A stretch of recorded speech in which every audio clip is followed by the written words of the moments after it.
नमस्कार प्रेक्षकांनो, स्वागत आहे तुम्हा सगळ्यांचं आजच्या आपल्या छानशा व्हिडिओमध्ये। तर प्रेक्षकांनो, घरोघरी मातीच्या चुली या मालिकेमध्ये वाजणार आहेत सनई चौघडे। हो प्रेक्षकांनो, बरोबर ऐकताय तुम्ही। तर या मालिकेमध्ये आता शर्वरीच्या लग्नाचा ड्रामा हा सुरू होणार आहे। आता इथे जे आहे ना, तर सगळं काही शर्वरी आणि राहुलच्या मनाप्रमाणेच होतंय। आता इथे शर्वरीचं लग्न ही तिची वहिनी राहुल बरोबर लावून देणार आहे आणि घरच्यांना देखील तीच कन्व्हिन्स करणार आहे बरं का। तर प्रेक्षकांनो, नेमकं काय झालं आजच्या एपिसोडमध्ये तर चला जाणून घेऊया। तर प्रेक्षकांनो, आता इथे जानकी ही जशी राहुलच्या घरी असते, मागील एपिसोडमध्ये आपण बघितलेच आहे की जानकी ही राहुलच्या घरी आलेली असते, कारण राहुलला ऋषिकेश आणि सौमित्र यांनी मारहाण केलेली असते। त्यामुळे शर्वरी आणि जानकी ही त्याच्या घरीच आलेली असते। आता इथे शर्वरी ही जानकी समोर मुद्दामून रडतच राहुलला बोलत असते, राहुल, यामुळेच मी तुला भेटायला येत नाही, पण जाऊ दे, जे झालं ते आता आता यापुढे आपण दोघेही एकमेकांना नाही भेटणार, घे काळजी। आणि तिच्याने असं काही आता मुद्दामून शर्वरी ही जानकी समोर बोलत असते। आता जानकीच्या समोर हे राहुल आणि शर्वरीचं प्रेम बघून जानकीची ही माया आणखीच फुटते। आणि आता आता जानकी काही दृश्य तिच्या डोळ्याने बघते, त्यामुळे ती स्वतःच्या मनाशीच बोलत असते, मी आतापर्यंत माझ्यासमोर कुणावरही अन्याय नाही होऊ दिला, आणि मी असा शर्वरी वंशावर होणारा अन्याय कसा बघू शकते, नाही बघू शकत। मी शर्वरी वंशांना न्याय मिळवून देणार, असं काही ती बोलत असते आणि स्वतःच्या मनाशी। आणि आता जानकी आणि शर्वरी ह्या घरी येण्यासाठी निघालेले असतात। तर इकडे दुसरीकडे सौमित्र आणि ऋषिकेश हे खूप संतापलेले असतात। ऋषिकेश हा बोलत असतो, आज काय तो निर्णय ना लावायचाच आहे, असं काही तो रागात बोलत असतो।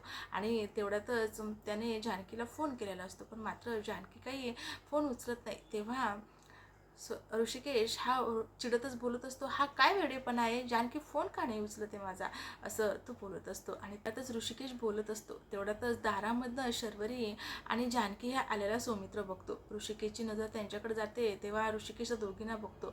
आता त्यांच्या मागोमाग इथे राहुल देखील आलेला असतो। आता राहुलला बघून इथे सौमित्र हा खूप संतापतो आणि इथे तो बोलतो, तुम्ही दोघी आणि तुमच्याबरोबर हा काय करतोय, असं काही इथे तो बोलत असतो। आणि तेव्हा आता ऋषिकेश त्या दोघींना आणि राहुलला बघतो आणि बोलतो, तुम्ही दोघी आणि तुमच्याबरोबर हा काय करतोय। तेव्हा सौमित्र बोलतो, अरे दादा, यांना काय विचारतोस तू, मीच त्याला विचारतो ना, असं काही बोलत त्याच्या अंगावर धावत जात असतो।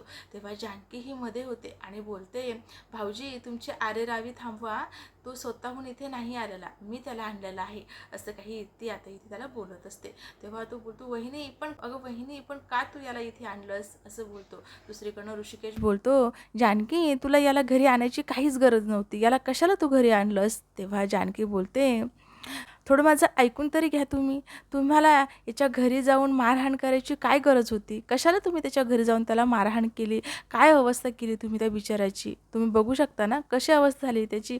अहो, त्याचा एका हात तुम्ही इतका दुखावला की त्याचा एक हात हालतसुद्धा नाही आहे, त्याला वर खालीसुद्धा करता येत नाही आहे। आणि अशा अवस्थेत जर त्याला घरी ठेवलं असतं, त्याची घरी कोणी देखभाल केली, त्याला जर उद्या जास्त झालं तर मग त्याचा जिम्मेदार कोण असणार आहे, त्यामुळेच मी त्याला घरी आणले। आणि तुम्हाला सांगते, यानंतर तुम्ही दोघांनीही त्याच्यावर आरेरावी करायची नाही किंवा त्याला मारायचं नाही। तर इथे जानकी दोघांना बोलते। तेव्हा मात्र आता इथे सौमित्राला राग येतो, सौमित्र त्याच्या रूममध्ये जातो आणि त्याच्या मागोमाग ऋषिकेश देखील जातो। आता सुमित्रा हे सगळं काही दृश्य बघते, पण सुमित्राला काहीच कळत नाही नेमकं झालं काय आहे इथे। तेव्हाच आता सुमित्रा जानकीला बोलते, अगं जानकी, हे काय चालू आहे, काय गोंधळ आहे हा, आणि याला कशाला तू घरी आणलं। तेव्हा जानकी बोलते, आई, मी तुम्हाला नंतर सगळं काही सांगते। आणि आता अवंतिकाला बोलते, अवंतिका, तू भाऊजीकडे जा आणि त्यांना जरा समजावून सांग। तेव्हा ती बोलते, हो वहिनी। आणि आता इकडे ती गेल्याच्या नंतर जानकी पुन्हा शर्वरीला बोलते, वंसा, तुम्ही यांना गेस्ट रूममध्ये घेऊन जा। तेव्हा शर्वरी बोलते, चल राहुल। आता ती देखील घेऊन गेलेली असते, आता जानकीकडे आलेली असते। इकडे ऐश्वर्याचा मात्र खूपच संताप झालेला असतो की जानकी ही असं का वागते, हिला सगळं काही का दिसत नाही, हिच्या डोळ्यावर इतकी कशी काय मायेची पट्टी बांधलेली आहे, असं काही ती मनोमन विचार करत असते। आता अवंतिका ही त्यांच्या रूममध्ये आलेली असते, म्हणजेच सौमित्र आणि तिच्या रूममध्ये। आता ती सौमित्राला बोलत असते, सोमी, हे काय केलंस तू, आणि तुम्हाला असं त्या राहुलच्या घरी जाऊन त्याला मारहाण करायची काय गरज होती, असा गुंडागर्दीपणा करायची, असं त्याला ती बोलते.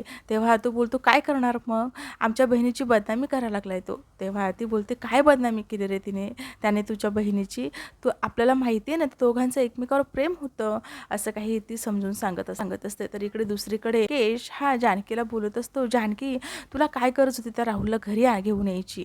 तेव्हा ती बोलते, ऋषिकेश थोडं ऐका माझं, अहो आपल्याला माहिती आहे वंसा आणि राहुल या दोघांचं एकमेकावर प्रेम होतं, आपल्याला वंसांची खुशी बघायची आहे. जर वंसांचं आणखीही राहुलवर प्रेम असेल आणि राहुलचं देखील वंसावर प्रेम असेल तर आपल्याला त्यांच्याबद्दल विचार करायला काही हरकत नाही. तेव्हा ऋषिकेश बोलतो, म्हणजे काय म्हणायचे तुला, तर दोघांचं लग्न लावून द्यायचं. तेव्हा जानकी बोलते, हो बरोबर बोलताय तुम्ही, काहीच हरकत नाही. तेव्हा ऋषिकेश बोलतो, अगं जानकी पण समाज काय बोलेल, आपली किती बदनामी होऊन लोक काय विचार करतील की हिला याच्यासोबत लग्न करायचं होतं त्यामुळेच हिने हिच्या नवऱ्याचा खून केला, असं होईल. तेव्हा जानकी बोलते, अहो लोकांचं काय घेऊन बसलाय, आपल्याला बहीण आनंदात दिसेल, तिच्या चेहऱ्यावर हसू दिसेल, तर यापेक्षा मोठं काय पाहिजेत आपल्याला, लोक तर नाव ठेवायलाच असतात, असं काही. आता इथे ऋषिकेशच्या मनामध्ये जानकी पूर्णपणे शर्वरीचा विषय घालते, म्हणजे शर्वरीबद्दल माया निर्माण करते, तिच्या आनंदाचा ती विचार करते आणि त्या भावनेपोटी ती त्याला बोलत असते. तर इकडे दुसरीकडे त्याला अवंतिका देखील अशाच पद्धतीने समजून सांगत असते. तेव्हा मात्र सौमित्र बोलतो, अगं अवंतिका काय बोलतेस तू, तुला माहिती आहे ना अगं शरूवर कसे कसे आरोप लागलेले आहेत आणि या तिची किती बदनामी होईल, आपल्या घरांची बदनामी होऊन लोक काय बोलतील. तेव्हा अवंतिका देखील जानकीप्रमाणे सौमित्रला समजून सांगत असते. तर आता इथे आणि दुसरीकडे जानकी बोलते, ऋषिकेश तुमचा जर होकार असेल ना, आईंशी देखील शर्वरी वंशाबद्दल बोलेन, त्यांचं आणि राहुलच्या लग्नाबद्दल, फक्त मला तुमची सोबत हवी आहे, तुमची साथ मला असली ना तुम्ही सगळं काही करेल. तेव्हा आता इथे ऋषिकेश थोडा विचार करतो आणि बोलतो, मी आईशी बोलेल असं काही बोलायचं. तेवढं जानकी बोलते, नाही ऋषिकेश तुम्ही आईंशी नका बोलू, मी आईंशी बोलेन, मी आईनं कसं समजवायचं ते समजेल, तुम्ही फक्त हो म्हणा आणि तुमची सोबत मला, तुमची साथ मला असू द्या. आणि तेव्हा ऋषिकेश देखील आता शर्वरीचं लग्न हे राहुल बरोबर लावून देण्यासाठी तयार होतो. तर असं काही प्रेक्षकांनो, आता दिव्यांच्या घरी आता सनई चौघडे वाजणार, म्हणजेच आता शर्वरीच्या लग्नाचा ड्रामा हा सुरू होणार. पण प्रेक्षकांनो पुढे पाहणं खूपच रंजक आहे की नेमकं हा ड्रामा सुरू असतानाच यामध्ये शर्वरी आणि राहुलचं जे काही त्यांनी कारनामा केला इथे विक्रांत बरोबर, तो पुढे येणार आहे का, हे पुढे पाहणं खूपच उत्सुकतेचे आहे. आणि मालिकेमध्ये आणखी नेमकं काय काय घडणार आहे, अशाच मालिकेच्या नवनवीन अपडेट जाणून घेण्यासाठी आपल्या चॅनलला मात्र नक्की सबस्क्राईब करा. भेटूया छानशा पुढच्या एपिसोडमध्ये.